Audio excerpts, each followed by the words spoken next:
ZABURI NSHYA.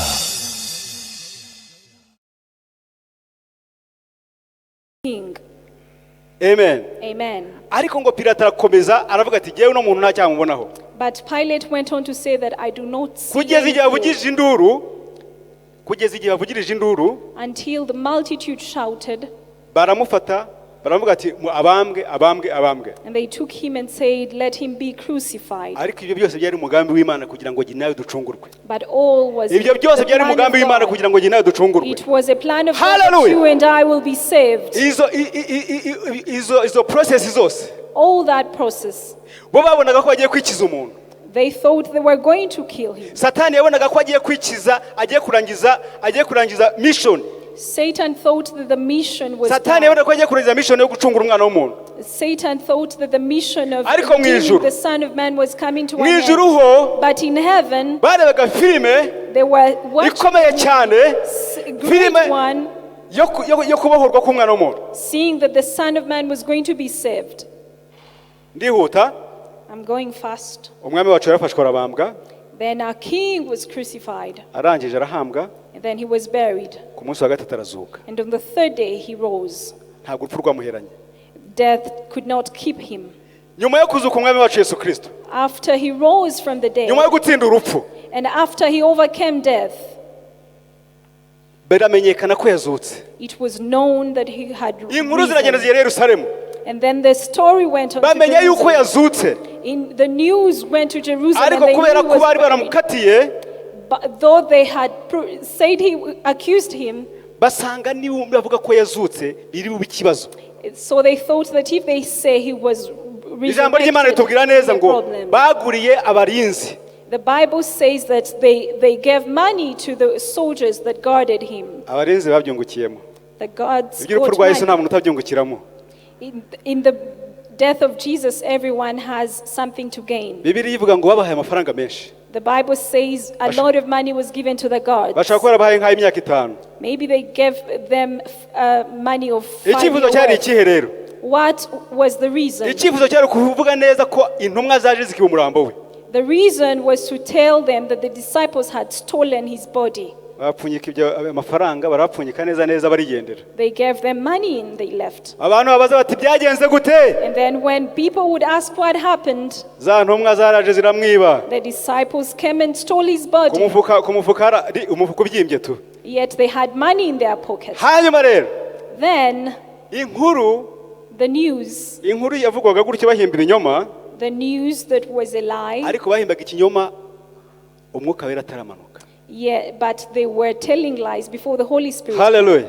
Amen. Umwuka wera ataramanuka. That was before the Holy Spirit descended. Bapfukiranaga ibintu Umwuka wera ataramanuka. They were trying to cover up things. Bahimbaga ibintu Umwuka wera ataramanuka. They were trying to lie before the Holy Spirit came. Batwikiriye. They were covering. Umwuka wera yamanutse rero. But when the Holy Spirit came. Ameze mwari mwabona isafuriya itogota.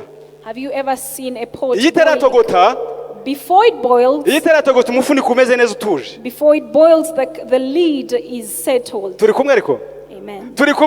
Are we together? Before water boils, when the fire is still not much, the lid is covering the pot. The lid covering the pot is settled. But as the fire gets higher, as the fire becomes hotter, the lid begins to shake. The lid begins to shake. If it is milk, then the lid gets off. That's what happened. Whatever they said, the atmosphere was cold. The Holy Spirit had no descended. The promise of the helper had not come. Then, on the day of Pentecost, on the day of Pentecost, in Jerusalem, they were all quiet, side by side. Israelites from different foreign nations had gathered. Bafite indimi bavuga barahindutse indimi zaho baturuka. And they were speaking different languages from where they came. You know that. Umunsi rero nyirizina. And that day, bamugani wa dadi nyirabayazana. The cause, igihe amanutse. when he descended, abari bari mu nzu those who were in the upper room, bacecetse they were quiet, basenga they were praying, bahuje umutima and in one accord. ngo batungurwa n'umuriri. Then Hallelujah! she came Batungurwa upon n'umuriri. them. They were surprised by the fire. Nicyo nshaka gukurikizaho rero icya mbere bakoze. I'm going to come next to Nyuma what they y'umuriri. did. Vuga ngo nyuma y'umuriri. After the fire. After the fire. Nyuma Tuvuye mu cyumweru cya Pantekote. We are coming from the week of Pentecost. Harimo abantu bagitogota. Are you still boiling? Harimo abantu bagitogota. Are you still boiling? Hallelujah! Amen. Hanyuma Then babagabo bari bari mu nzu ngo barasohoka. the men who were in the upper room went Basohoka out. batandukanye na babandi bari bicaye. They came different from the men. Icyantangaje cyane nsoma ijambo ry'Imana. What surprised me while I was reading this word of God, Nasanze icya kabiri cy'intumwa cyarabarobye. I found out that half of the disciples were all fishermen. Ariko ngo basohotse. But when they went out, Basohoka bavuga uruzungu. they were speaking Basohoka different bavuga indimi zose languages. zitandukanye. They were speaking different languages. Icyo kintu cyonyine cyakanganyije umujyi. Only that was able to shake the town. Abantu baza kureba. People came to see. Aba bantu baraye mu migina. Where did these come from? Basinze. Are they drunk? Baraye Nyamirambo. Where did they sleep? Baba iki? What happened to them? Ariko bakomeje gutega amatwi. But after listening, Basanga bari baravuga indimi z'amahanga. they realized they are speaking foreign languages. Baratuza. And then they kept quiet. Bya bintu birakaze. Things are getting tough. Bya bintu ntibyoroshye. Things are tough. Babasinze baravuga mu ndimi, baravuga indimi z'iwacu. The ones we call drunkards are speaking our languages. Umwuka wera atangira gufata umujyi. The Holy Hallelujah! Spirit had begun to Atangira take gufata over the umujyi. town. The Holy Spirit took over the town. Ndibaza ko hari nk'icyapa cyanditseho Holy Spirit at work. Hallelujah! Amen. Holy Spirit at work. Mujya musanga ahantu hari harubaka. Umwuka wera ari gukora. Mujya musanga ahantu hari harubaka bashyizeho ngo men at work. Have you ever found signposts? I Yerusalemu ngira ngo hari ibyapa byanditse ngo Holy Spirit at work. I believe in Jerusalem there were signposts written on Holy Spirit at work. Turihuta. We're Ikintu going cya mbere fast. intumwa zakoze The first thing that the disciples did, gikomeye kurusha ibindi the greatest, ni ukuvuguruza was to contradict. ikinyoma cyose cyari cyarakozwe muri Yerusalemu. To contradict every lie. Ibyo bari in Jerusalem. barapfundikiye byose. Everything that had been covered. Umwuka wera nibyo yabanje The gushekinga. Holy Spirit shook. Arashekinga. He began to Arashekinga. shake. He shook. Arashekinga. He shook. Batangira guhamya. Then they began to witness. Nimwumve ijambo ry'Imana. This is what the Bible says. Turasoma mu byakozwe n'intumwa We will read from the book of Acts, igice cya kabiri chapter 2, murongo wa 21 kugeza ku 25. 21 through 24. Ndirukanse.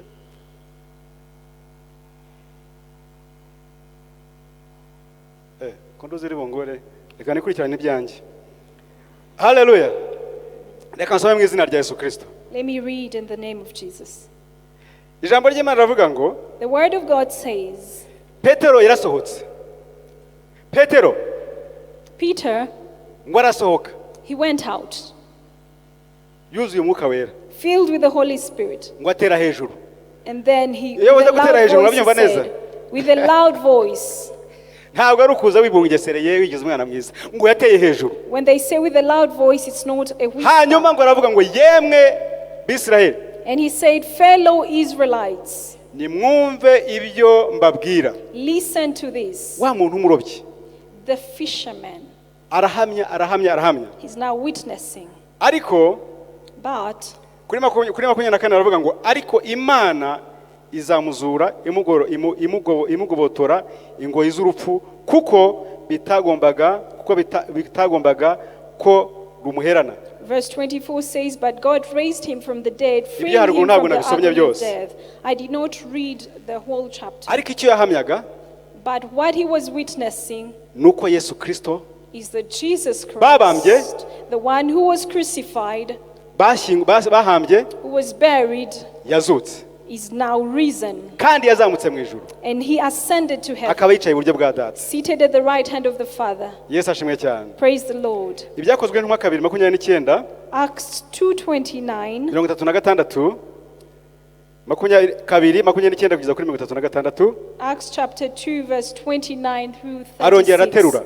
And then again with a loud voice he said, ati bavandimwe fellow brethren, nta cyambuza kubabwira neruye I can tell you confidently ibyerekeranye na sogokuruza Dawidi, that the patriarch David dore yarapfuye arahambwa, died and was buried, kandi imva ye and his tomb nano biracyari ino aha. is still here. 30.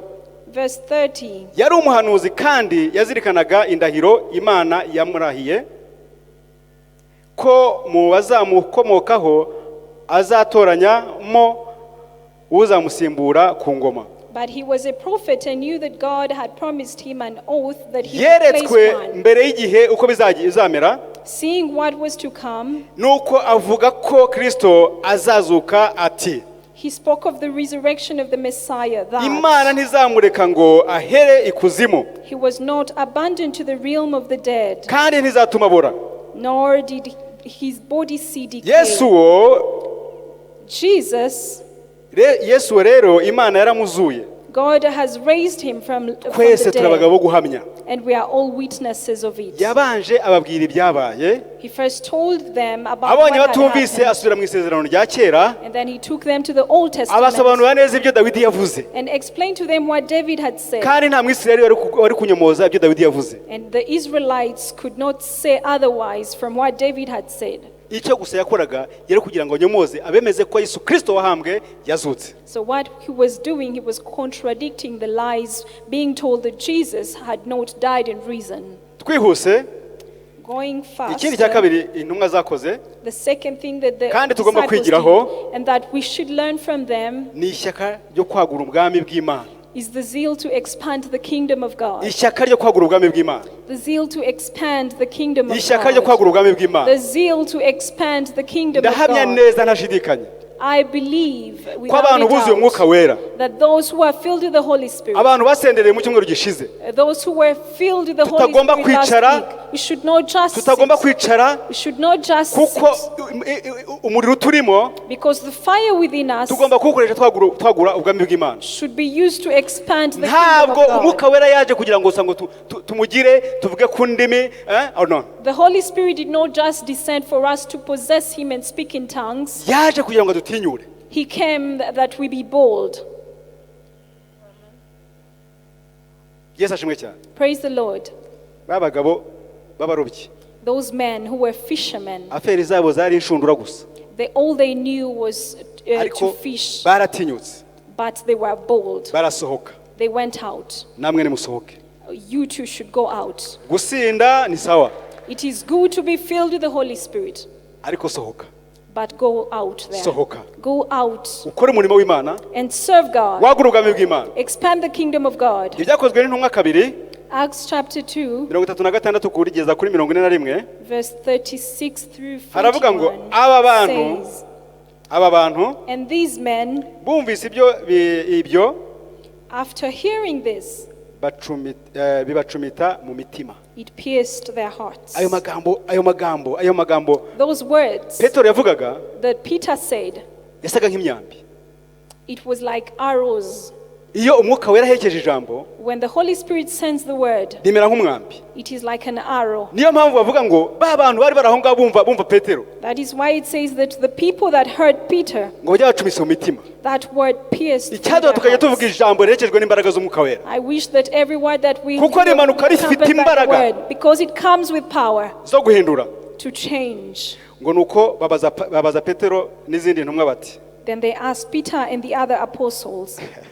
kandi aba bantu bari abantu bakomeye, babazaga Peter, These are great men that were bari asking bakomeye, Peter. These were great ariko ngo men. ijambo rimaze kubatikura, But after the word had pierced through their ngo hearts, ijambo rimaze kubatikura neza after the word had pierced through their hearts, kandi iyo umwuka wera yagufashe ntugenda, when the Holy Spirit gets hold of you, you cannot run away. baguma aho ngaho. You stay there. Batangira kugisha inama Peter, Then they began to ask Peter for advice bamubaza bati, ngo barabaza ngo nuko baza Petero n'izindi ntumwa bati, and say to Peter and the other apostles, bagabo bene data, brothers, mbese tugire dute? what shall we do? Haleluya. Amen. Icyampa ngo tujye mu isoko I wish we go to the markets kubita ijambo ry'Imana, and then preach the word, tujye mu migina dukubita ijambo ry'Imana, and go there and preach the word. abantu bibwiriza bavuge ngo dukora iki, Then men will begin to ask us, what shall we do? muzamure amaboko. And then we tell them, raise your hands. Hanyuma mwumve Petero icyo yababwiye. And this is what Peter said. Petero amaze kubona ko bamaze gufatwa neza neza, After Peter realized that the word had gotten hold of them, Petero arababwira ngo Peter replied, nimwihane, repent, mwihane, repent. umuntu wese muri mwe abatizwe mu izina rya Yesu Kristo, Every one of you be baptized ngo in the abone name of Jesus kubabarirwa Christ ibyaha, mubone kubabarirwa ibyaha byanyu. for the forgiveness of your sins. Abahamije umwami Yesu Kristo, atangira ubutumwa. And then he began to preach Nyuma yo about Jesus. guhamya Kristo, After witnessing Christ, atangira kwagura ubwami Kristo yaje kwagura, he began to expand atangira the kwagura ubwami kingdom. He bw'Imana, began to expand the kingdom of atangira kuvuga God. ubutumwa ashize amanga. He began to preach the Ijambo gospel ry'Imana rikijwe boldly, n'Umwuka wera being escorted by the Holy Spirit. ritekura abanyedini, It hits hard in the heart of the religious. abari baramenyereye imihango, Those who were used to imihango y'idini customs, yose, all customs of ijambo religion, ry'Imana riracumita. but the word of God pierced through Ababwira their kwihana. hearts. He told them to repent, Hanyuma uwo munsi, and that day, uwo munsi, that very day, uwo munsi, that very day, uwo munsi Umwuka wera amanukiyeho. that day the Holy Spirit Nta came upon komisiyo ya them. evangelization yagiyeho. There was no commission of evangelism. Yahise yikora ako kanya. It formed itself immediately. Icyabaye rero, What happened? abantu 3,000 3,000 men barakizwa, were saved, bemera Yesu Kristo. received Jesus. Haleluya. Amen. Buriya hari igihe Umwuka wera yikorera ibintu. Ndibaza abantu 3,000 bakijijwe, ngasanga hari nk'ibihumbi 15 aho ngaho. I imagine 3,000 people that God saved. Maybe there was 15,000 present. Ubwami bw'Imana butangira kwaguka. Then the kingdom of God began to Ubwami bw'Imana expand. butangira kwaguka. The kingdom of God began to Bahera expand. ku bihumbi 3,000, They began from 3,000 men, bagera kuri 5,000, then 5,000, barakomeza. and then continued. Bava i Yerusalemu, They came from bajya mu Jerusalem zindi ntara, and went to other bava muri provinces. Israeli, They came from bagera mu bindi Israel. bihugu, They went to other bagera ku yindi nations. migabane, They went to other continents. ubutumwa bugera mu Rwanda. And then the Jyewe gospel Gakwamanuel came to ndakizwa. Rwanda. Jye nawe turakizwa. You and I got saved. Ntitwakomera iyo Mana amashyi. Can we quick clap for the Lord? Haleluya. Amen. Ikintu cya gatatu bakoze The third thing that happened ni ugukoresha neza impano z'umwuka bahawe kubw'icyubahiro cy'Imana. it was to properly use the gifts of the Holy Spirit given to them for the glory of God. Guhabwa impano ni kimwe. Receiving the gifts is one thing. Guhabwa impano ni kimwe. Receiving the gifts is one thing. Kuzikoresha neza ni ikindi. But using them properly is another. Kandi tukazikoresha mu cyubahiro cy'Uwiteka. And using the gifts for the glory of God.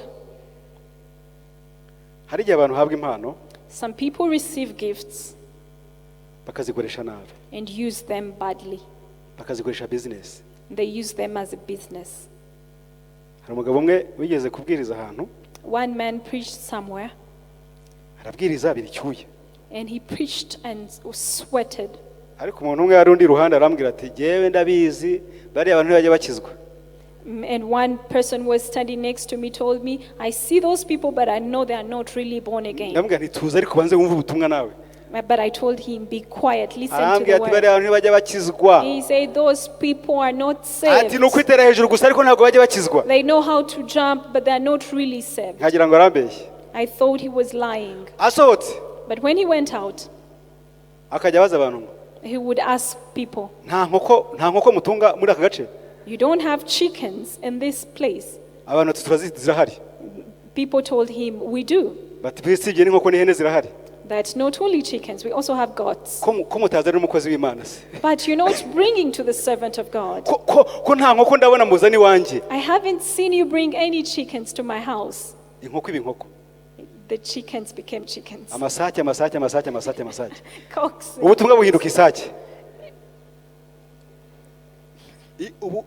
Impano twahawe The gifts that we were given, ntabwo twazihawe ngo tuzicuruze. we're not supposed to Niba sell ufite them. impano ahangaha wakiriye mu cyumweru gishize, If you have any gifts you received last week, andikaho not for sale.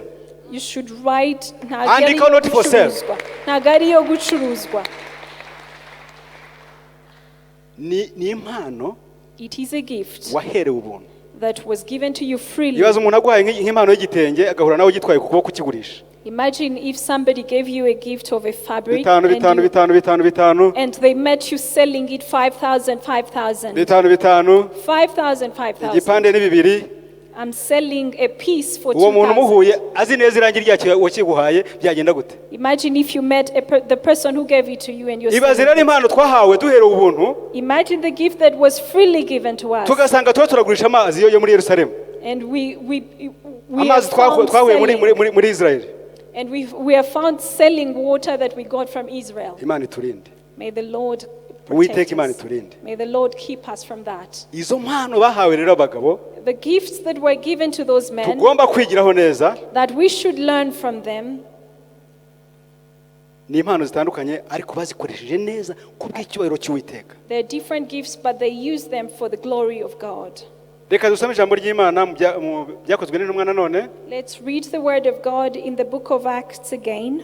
Igice ni cya gatatu umurongo wa 6 kugeza kwa 9. Chapter 3 verse 6 through 9. Muri iki gice nahereye hagati ariko ni cya gihe Petero I started in the middle, but this was the time when Peter yinjiraga mu rusengero was entering the temple. ngo asanga umugabo wari yicaye ku muryango w'urusengero asabiriza. He found a beggar at the gate of the temple. Uwo mugabo yararemaye amaguru. That man was crippled. Kandi ngo yaramaze igihe kinini cyane asabiriza ku muryango aho ngaho. And he had been begging at the door. Uciyeho wese Everyone who was passing by, akamusaba y'icyayi. he would ask some money for akamubwira ko tea. bamwirukanye mu nzu. He would say, I do not have house agatanga rent. impamvu nyinshi cyane zituma mu mafaranga. He had so many reasons to beg. Ariko But yari azi then, ko ari imbere, hari igihe bavuga ngo imbere ya jenoside, inyuma ya jenoside, yabikoraga imbere y'Umwuka wera, imbere y'uko amanuka. but he did that before the Ntabwo Holy yigeze Spirit amenya had ko ibintu descended. byahindutse. He had not known that the Ntabwo Holy yigeze Spirit had amenya ko descended. hamanutse izindi mbaraga He hadn't known that there was great power that had descended, zihindura ibintu. power that transforms. Ntabwo yigeze amenya ko Yesu Kristo yazutse. He hadn't known that Jesus had risen. Yesu Kristo yageze ahantu, When Jesus comes to a place, ibintu byose birazuka. everything resurrects. Umugabo yari amenyereye gusaba. He had been used to begging. Abari babanje mu rusengero yari yabasabye. The ones that had passed before, he had begged from. Kuko bari abantu basanzwe. Because they were ordinary men. Hinjira abantu badasanzwe. But then extraordinary men came Bafite imbaraga zidasanzwe. that had extraordinary Bafite power, imbaraga z'Umwuka wera. that had the power of the Holy Bafite Spirit, impano yo gukiza indwara. that had the gift of healing. Barangira bamubwira ngo dutumbire. Then they told him, look at us closely. Tumbira amaso yacu. Look at us closely. Bagira ngo barebe Yesu. They- Bagira ngo barebe Yesu. They wanted him to see Jesus. Hari igihe in uvugana them. n'umuntu akwima amaso. Hari igihe uvugana n'umuntu akakwima amaso. Sometimes you look at a person, but they can't look you in the Iyo umuntu eye. akwima amaso buriya ntabwo yumva neza ibyo uvuga. When a person doesn't look you in the eye, they Bo don't baramubwira ngo understand you. tumbira. But they told him to look them in the Bazamura eye. amaso. The man looked at them. Baramubwira ngo feza hatuna. They told him, we do not have Feza silver. hatuna leo. We don't have silver. Ntacyo dufite. We do not have. Ariko dufite icyo twahawe muri iyi minsi. But we have something we got Dufite ikintu these cy'impano days. tugendana. We have something of Dufite power ikintu that we are cy'impano walking tugendana. with. We have a gift that we walk Mu with. izina rya Yesu. In the Haguruka. name of Jesus, get up. Sinzi ukuntu byagenze. I don't know what happened. Ariko kwa gatanu navuze ngo ijuru rifite staff. On Friday, I said that heaven has Ijuru staff. rifite staff y'ubwoko bwose. Heaven has staff of all kinds. Rifite abakomando. It has commanders. Rifite abadokita. It has doctors. Rifite abagaragiste. Murabizi? Kwa Farawo ntimubizi. Farawo yirukanka n'ubwoko bw'Imana. Do you know about Pharaoh chasing the people of God? Hamanutse staff. Staff from heaven came down Na za spana. with spanners, Imyuka ishiramo. and the wheels Uwo were munsi rero wa broken. Petero Do you know that Peter? hamanutse Dr. Abantu bavura amagufwa byita ngo iki? Fizote? Ntabwo mnyumva neza. Ariko gusa mwumve ko ijuru ryamanutse. Just know that heaven came down Mu mwanya w'ibice by'amasegonda. in a blink of an eye. Pa. Umugabo arahaguruka. Then the crippled man began to walk. Kubera icyubahiro cy'Imana gusa. What had happened? For the Impano glory of yose. God. Every gift. Impano yose Every gift ibe guhesha Imana icyubahiro, is for the glory of not God. for your business. Ntabwo ari business. Hanyuma ngo wa mugabo, And then that man, niba abadiyakoni baramubonye simbizi, I don't know if the deacon saw him, ariko icyo yakoze, but what he did, niba nawe se yuzura Umwuka wera, if he was filled with the Holy Spirit, amanukira abageni bajya amanukira ahangaha, then he walked down the aisle. arataraka, And then he began to arataraka, leap. He began to jump. ashima Imana, He was thanking iteraniro God. rirahinduka. The congregation, Yaba yarageze the ku isengesho service rya kangahe began to simbizi. change. I don't know Ariko ngo which service it was. ahamya icyubahiro cy'Imana, ahamya gukomera kw'Imana. He witnessed the miracles and power of Impano, God. impano, Every gift. impano. Every gift. Daddy warakoze cyane kurekura impano zose, kandi warakoze kudusengera no kuduhanurira. Daddy, thank you for praying for Hagiye us kuza that we impano, will receive mugiye kwambikwa gifts. impano. We are going to receive gifts. Izo mpano muzazikoreshe kubw'icyubahiro cy'Imana. And those gifts should be used for the glory of God. Mushyiraho akadomo. Full stop. Icyubahiro cyawe weka pembeni. It's not for your honor, it is for the glory of God. Ngo maze afata ukuboko kw'iburyo aramuhagurutsa.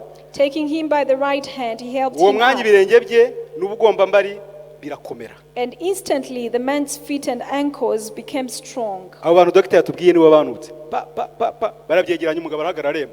The doctors from heaven Uwo brought bazaga everything bateruye, together, and he stood up. They uwo came bajyaga bazana carrying him. bateruye The man that was being carried arasirimba. is now jumping. Mujya mubona Benayi ukuntu agenda ahangaha hamwe na Elijah. Have you ever seen Elijah jump? Ibaza umuntu waje bateruye, Imagine a man who was crippled and being carried, yarangiza akabyina nka Elijah, and then he begins to jump like Elijah. kandi mu minota mikeya. And in just a very few minutes, Nta byo kumutwara ririma. it wasn't, they did not first take him to the hospital. Ririma niho bavurira amagufwa, niho hari ibitaro byo kwegeranya amagufwa It is a neza. hospital where they treat people with Tangaza, problems. kiramanuka, A miracle umugabo happened, atangira gushima Imana, and then he began to thank God. atangira gutaraka. He began to jump. Haleluya. Amen. Ntimwakumira Imana amashyi. Can't you clap for the Lord? Amen.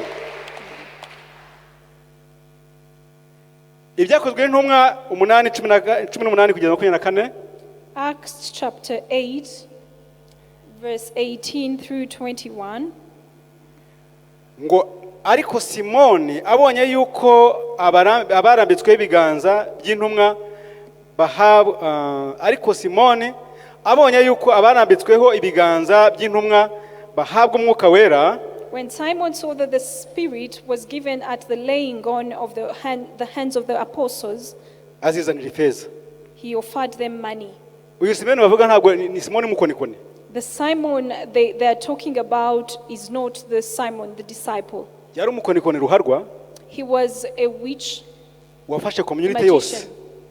Arayifata community arayegeranya, ayemeza ko ari ukomeye.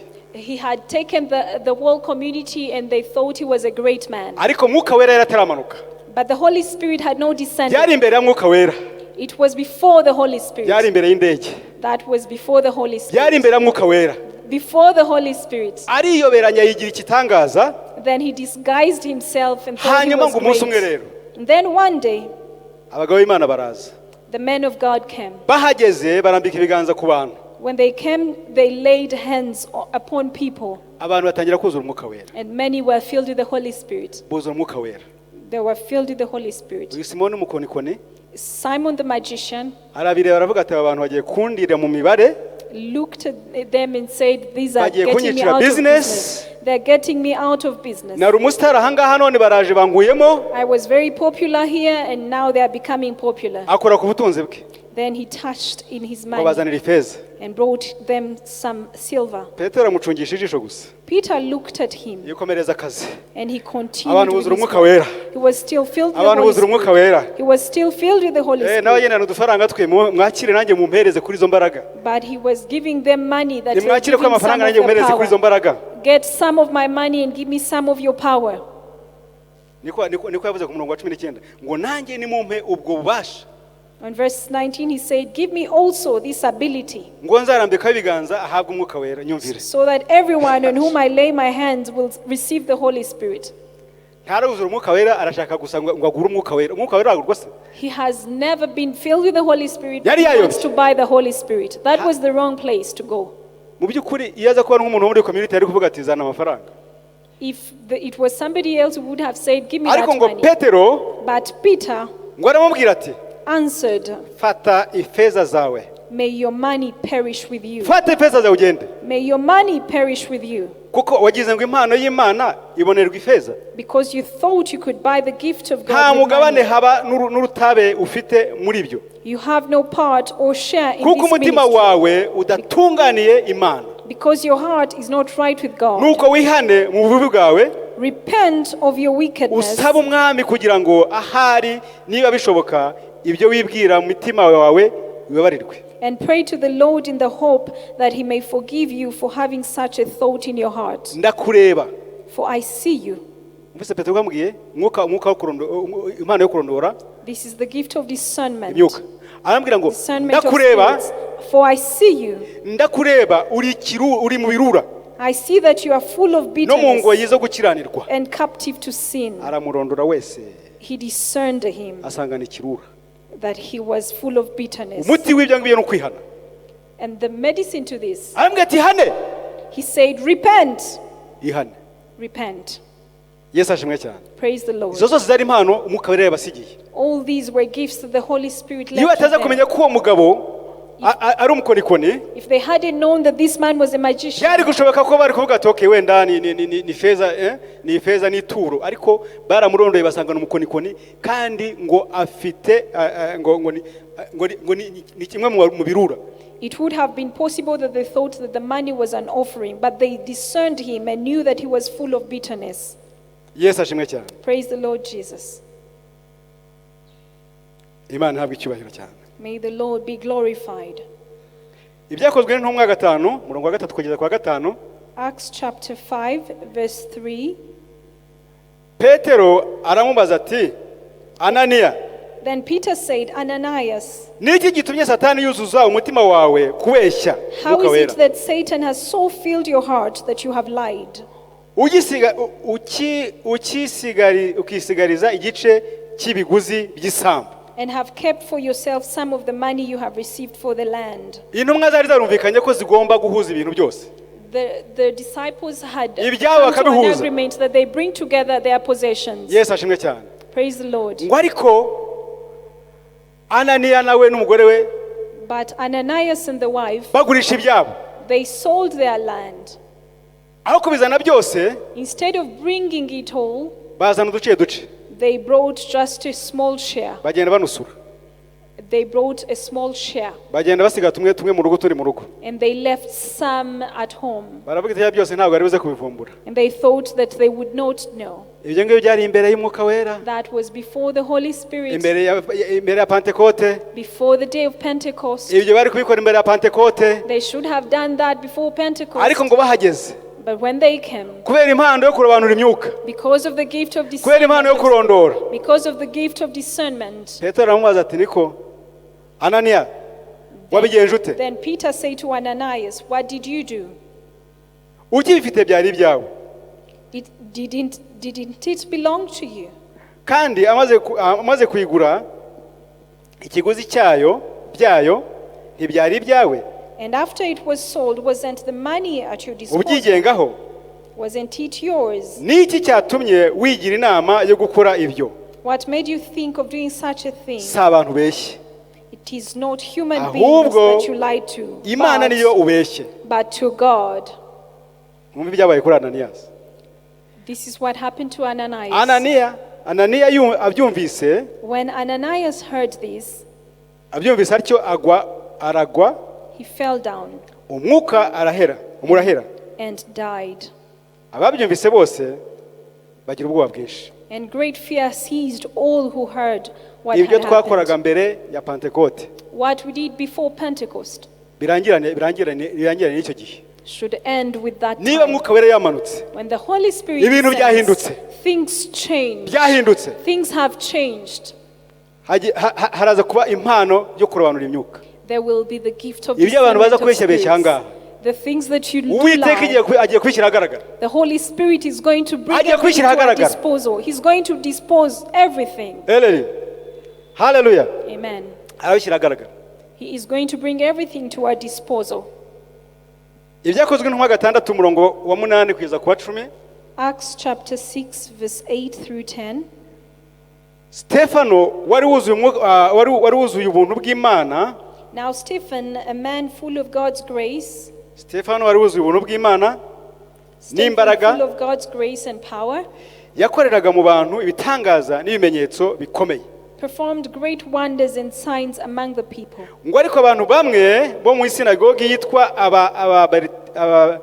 abariberutino, Opposition arose, however, from members of the synagogue, of the freedmen, n'abanya-Alexandria, Jews of Cyrene and Alexandria, n'abanya-Kilikiya, as well as of the province of Cilicia n'abanya-Aziya, and Asia, barahaguruka bajya impaka na Stefano, who began to argue with Stephen. Nyamara But ngo ntibabasha gutsinda ubwenge n'umwuka bimuvugisha. they could not stand against the wisdom of the Spirit. Isi irashaka kutugisha impaka. The world wants to argue with us. Ihakana iby'agakiza. And it wants to argue about our salvation, ibyo gupfa no kuzuka kwa Yesu. About the death and resurrection Ariko of Jesus. dukwiriye umwuka w'ubwenge. But we need the spirit of wisdom. Nkuko ijambo ritubwiye, as the word has told us, ntabwo babashije gutsinda Stefano. They could not argue with Stephen because of the spirit that was in him. Until they killed him, he had persuaded them of the truth. We need the spirit of wisdom. In a time like this, we need the gift of wisdom. We need the gift of wisdom that we may be able to tell the truth to the world. To tell the truth to the world. Lastly, being obedient and led by the Holy Spirit. As I studied, I said that there is being filled with the Holy Spirit, but there is being led by the Holy Spirit, being obedient. There is also taking the direction the Holy Spirit is leading you to. Let's read from the book of Acts, chapter 9, verse 13 through 17. Umwami arambwira ati haguruka ujye mu nzira yitwa igororotse. Icyenda byakozwe n'intumwa icyenda. Acts chapter 9, verse 11 to 17. Through 17. Ijambo ry'Imana ravuga neza ngo umwami arambwira ati haguruka ujye mu nzira yitwa igororotse. The Lord told him, go to the house of Judas on Straight Street. Ushakire mu nzu ya Yuda umuntu witwa Sawuli. And ask for a man from Tarsus named Saul. Witaruso kuko ubu ngubu asenga. For he is praying. Wo ni marayika wabwiraga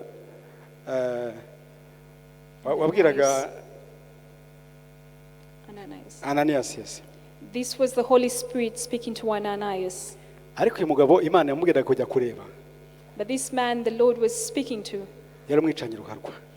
The Lord was telling Ananias to go and see Saul, who was a killer, umwicanyi ruharwa, a murderer, wishe watoteje itorero, wabakubise wabakuriye mu muhanda, hanyuma Imana ibwira Ananias haguruka. Who had killed and persecuted the church, and God said to Ananias, get up. Ananias avuga ati mugabo se wafataga abagabo banduta imbaraga ndamukizwa n'iki? And Ananias was saying, how am I going to go to this murderer? 12 kandi nawe abonye mwiyerekwa umuntu witwa Ananiya yinjira. Verse 12, in a vision he had amurambika ibiganza kugira ngo ahumuke. A man named Ananias come and place his hands on him to restore his sight. Sawuli yari yarahumye kubera igihe yarakomeje agiye atoteza itorero atoteza intumwa. Saul had been blinded on his way while he was persecuting the church. Yahuye n'umwami Yesu Kristo yikubita hasi abyuka yahumye. He met the Lord Jesus Christ and fell down, and when he woke up he had lost his sight. Ariko amubwira aho agenda aho ajya kubari. But he told him where to go. hanyuma Imana yifuza gutuma Ananiya kugira ngo ajye kumusengera akizwe. Then God sent Ananias to go and pray for Saul to be saved. Ananiya yarazi Sawuli nk'umwicanyi, Ananias knew Saul as a murderer nk'umuntu utoteza itorero, and one who persecutes the church. ariko Imana yari yamaze kumutegura ngo nk'igikoresho But the Lord had already prepared him as izakoresha mu mahanga. an instrument to be used to the nations. Ananiya ndibaza mu mutima wa Ananiya aravuga ati ndinjiramo araniga tu. I imagine Ananias was asking himself, how am I going to enter? He will kill me definitely. Ariko kubera kumvira Mwuka Wera, But because he obeyed the Spirit, kubera kumvira Mwuka Wera, because he obeyed the Spirit, tugomba kujya n'ahatinyitse, we should even go to those scary places. tugomba kujya n'ahateye ubwoba. We should go to the places that we are Imana afraid ipfa kuba of. yavuze, As long as God has Imana spoken, ipfa kuba yavuze gusa. as long as God has spoken, Fata risk, take that risk. kuko Imana nta kinanira. Imana nta kinanira. Because God is able. Ngo Ananiya araza amusubiza ati mwami umuntu numvise benshi bamuvuga. Ananias answered, Lord, I Ntabwo have heard bamuvugaga many neza. reports about this man, Ntabwo bavugaga neza Sawuli, and the reports were not good. uko yagiriye nabi abera bawe bari Yerusalemu. And all the harm he has done to your holy people in Jerusalem. Ngo kandi nino afite ubutware abuhawe n'abatambyi bakuru bwo kuboha abambaza izina ryawe. And he has come here with authority from the chief priests to arrest all who come in your Umwami name. aramusubiza ati genda kuko uwo muntu ari igikoresho nitoranyirije But the Lord said to Ananias, Go, this ngo man yogeze is izina chosen, ryanjye imbere y'abanyamahanga n'abami an instrument to n'Abisirayeli. proclaim my name to the Gentiles and their kings. nanjye nzakwereka I will show him, ibyo nawe nzamwereka ibyo azababazwa I will show nawe him ubwo ari byinshi bamuhora izina ryanjye. how much he must suffer for my name. Ako ka 17. Verse 17. Ngo Ananiya aragenda yinjira mu nzu, Then Ananias went to the house, arambika ibiganza, amurambikaho ibiganza, aramubwira ati Sawuli mwene data, umwami Yesu wakubonekeye mu nzira waturutsemo arantumye ngo uhumuke wuzuzwe Umwuka Wera. Brother Saul, the Lord Jesus, who appeared to you on the road as you were coming here, has sent me that you may see again and be filled with the Holy Spirit. Icyo yakoze yumviye Umwuka Wera. The only thing he did was being obedient to the Holy Spirit. Kubera iki? Why? Yari yaruzuye Umwuka Wera. He had been filled with the Holy Spirit. Yari yaruzuye Umwuka He Wera. had been filled with the Holy Spirit. Iyo wuzuye Umwuka Wera, When you are filled with the Holy ntujya Spirit, impaka. you do not argue. Ntabwo ujya impaka. You don't argue. Umera nk'umuntu uri mu bwato butwarwa n'umuyaga. It is as if you're in a boat that Aho is umuyaga being ugutwaye taken niho by the ugenda. wind. Wherever the wind blows, you go. Sinzi ko ushobora gufata ubwato butwarwa n'umuyaga ngo ubwira ngo yango canga reka da. You can not row Ugendana a nabwo boat gusa. being taken by the wind. Bukagutwara. It takes you. Rero muri bimwe intumwa zakoze, One of the things that the disciples did iki kintu cyo kumvira Umwuka Wera was to be obedient to the Holy no kuyoborwa Spirit n'Umwuka Wera, and be led by the Holy Spirit. ni ikintu dukeneye twese. It is something that we all need. Ni ikintu dukeneye gusengera It is something that we all need to pray about kugira ngo Umwuka Wera atuyobore. so that the Holy Spirit will lead us Ibyo dukora byose in everything that we do. atuyobore May He lead us kandi adukoreshe. and use us. Ibyo tuzakora byose Everything that we will azaba do, ari uguhesha Uwiteka icyubahiro, that it will be for the glory ntazaba ari of God, kwizamurira icyubahiro cyacu. not to exalt ourselves. Ntituzabikore nka business Let us not do it as a business, kubera ko twaherewe ubuntu. because we have been given freely. Natwe tugomba gutanga ku buntu. We should also give freely. Icyambere tugomba guhamya Kristo. Number one, we have to witness Christ. Amen. Amen. N'imbaraga zacu zose. With all our strength. Isi iri irakoresha uko ishoboye kose The world is using all efforts kugira ngo ihakane kwemera kwacu, to contradict our kugira ngo faith, iguhinyuze. to challenge our faith. Ariko Umwuka Wera yaraje kugira ngo dutinyuke tuvuge. But the Holy Spirit came that we will be bold and speak. N'uyu munsi abantu baracyakizwa, Even today, people are still getting saved. n'abandi bazakizwa ejo, And many will get saved n'abandi tomorrow. bazakizwa n'ejo bundi. Even the day after tomorrow, Abantu many will be baracyakira saved. indwara, Many are still being healed. abantu baracyakira cancers, Many are still being healed of abantu cancer. baracyakira za pressure, Many are still being kubera healed ko of ari pressure. impano Imana yatanze. Because it is a gift from God. Amen. Amen. Amen. Amen.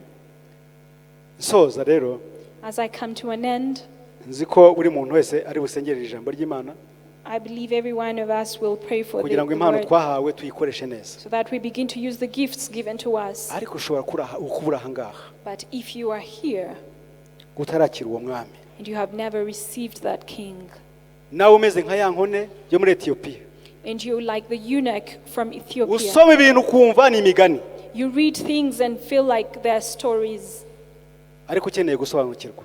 but you need to understand. Haba hari umuntu ahangaha ushaka kwakira umwami wacu Yesu Kristo, If you are here and want to receive our Lord Jesus Christ, wazamura ikiganza cyawe, you may raise your hand. wazamura ikiganza cyawe. You may raise your hand. Aho uri, Wherever zamura you ikiganza are, cyawe. raise your hand. Zamura ikiganza cyawe, Raise your hand wakira umwami w'abami. and receive the King of Kandi ntugire Kings. ubwoba. Do not be afraid. Njya nibuka igihe kimwe nkimara gukizwa, I remember when I had just got nari mfite ubwoba saved, bwinshi cyane. I was afraid. Ariko uwo mwami w'abami But the King of Kings, ajya atabara. he Zamura ikiganza rescues. cyawe aho uri. Raise your hand Ushaka kwakira umwami Yesu Kristo, if you want to receive the Lord Jesus. zamura ikiganza cyawe. Raise your hand. Amen. Amen. Wazamura ikiganza You may raise your hand. ukabona kuri uwo mugabane w'Umwuka wera. You may take that share of the Holy Spirit. Amen. Amen. Niba ntawe, If there is none, munyemerere duhaguruke dushime Imana. allow me to stand up and thank God.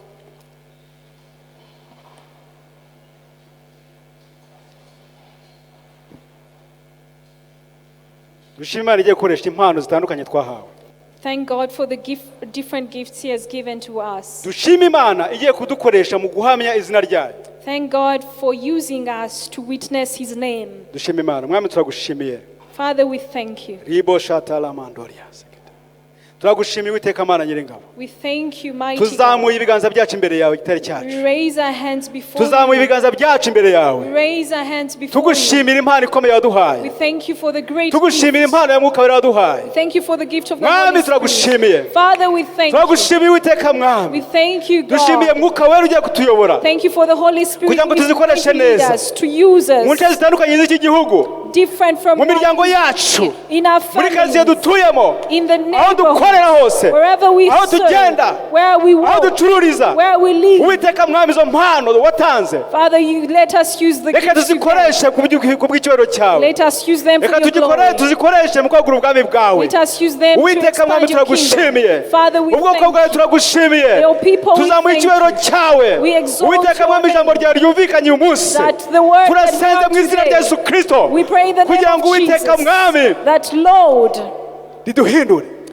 the word will transform us. Mwuka wera w'Imana, Holy Spirit, komeza ugendagende. continue to hover. Herekeza impano watanze Light kugira ngo the gifts zitange you gave, umusaruro. so that we will Mu yield izina from rya Yesu them. Kristo, In the name of Jesus turanasenze kandi Christ, abatarabona iyo mpano that everyone kugira ngo has not imbaraga received z'Umwuka wera those gifts, zibamanukire. let the Holy Mu Spirit come izina rya upon Yesu them. In the Kristo, name of Jesus Uwiteka Mwami Christ. yeshe icyubahiro Oh Lord, kubw'ijambo let's ryawe. show your honor Mu izina for your ry'Umwami wacu word. Yesu Kristo dusa tubyizeye. In the name of Jesus Amen Christ, we pray and and amen. believe. Amen. Hallelujah, hallelujah. Amen. Turavuga ishimwe ryawe, turavuga imbaraga, turavuga n'imirimo iyo twakumva. Turavuga ishimwe ryawe, turavuga imbaraga, turavuga imirimo iyo twakubonye. Shimwa Yesu umucunguzi, shimwa Yesu umucunguzi, shimwa Mana yamutanze, shimwa nawe Mwuka wera wamutumenyesheje. Shimwa Yesu umucunguzi, shimwa Mana yamutanze, shimwa nawe Mwuka wera wamutumenyesheje. Turavuga ishimwe ryawe, turavuga imbaraga, turavuga imirimo iyo twakubonye.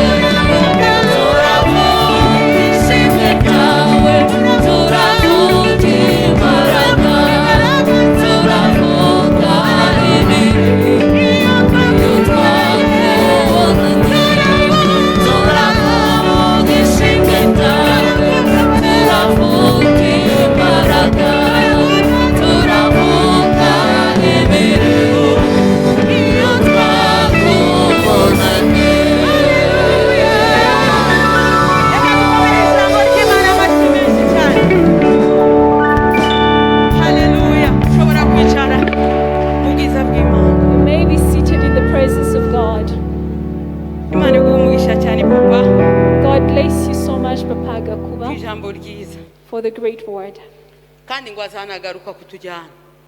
The Bible says he will come back for us. wazaza ntazatinda. He will come and not tarry. yadusezeranyije umwuka wera. He promised the Holy yarabikoze. Spirit and he did it. turamutegereje. We're waiting for him. azaza vuba ntazatinda. He will come soon. He will not tarry. azaza ntazatinda. He will come and not tarry. azaza ntazatinda. uko yabisezeranye natwe. azaza